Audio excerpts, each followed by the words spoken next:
about yourself for a moment and you'll realize there are some pretty fantastic things. Absolutely, and sure, there are things you'd probably like to change. And while we know we want to change them, they're often ingrained habits, ruts we've gotten into that aren't so easy to modify. Well, never fear. Jackie Denker has tips to help us let go of our old selves and make room for our new lives. And that's our featured story at the top of the list. A lot of us have dreams of a bigger and better life, but we spend too long trying to fix the things we think need fixing or putting out the fires in our lives right now. That's time we spend away from living the lives we're supposed to.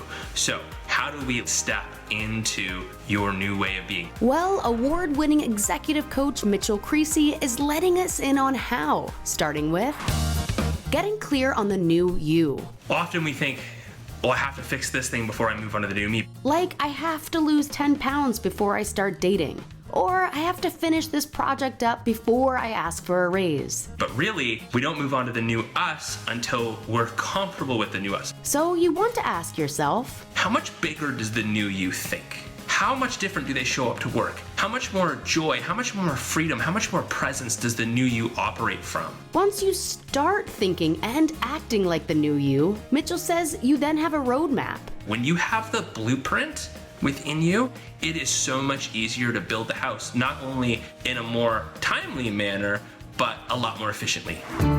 Next, let the old you and the new coexist. You've been eating well, you've been exercising, whatever it is for you, and you're feeling really good. But then maybe an old behavior creeps up, like when you start overeating or overdrinking, whatever it is for you. Instead of throwing in the towel or getting mad at yourself, we don't have to go back into the past and dig up things.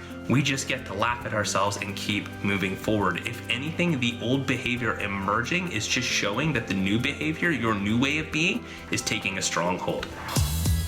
Moving along with, look for the triggers. Triggers are your golden ticket to growth. Mitchell says triggers are things that cause us to feel a certain way, like anxious or rejected. But instead of shutting down or running away from those things, go towards them, lean into them, get curious. Ask yourself, what do I get out of this trigger? What old belief of mine is ready to be let go of? What would I rather be true for me? When we get curious, we start to invite new insight and we start to come to a level of understanding around that trigger that actually allows us to let it go.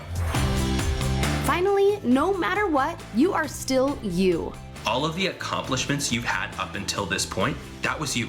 All of the kindness you showed for no reason, that was you. So remember, no matter what phase of your life you're in, no matter who you are becoming, all of those parts, they get to come to. And the job is not to fix the old you to get to the new you. The job is to let go of the old you by focusing on and getting to know the new you. Letting go of old patterns to discover our truth is at the top of the list.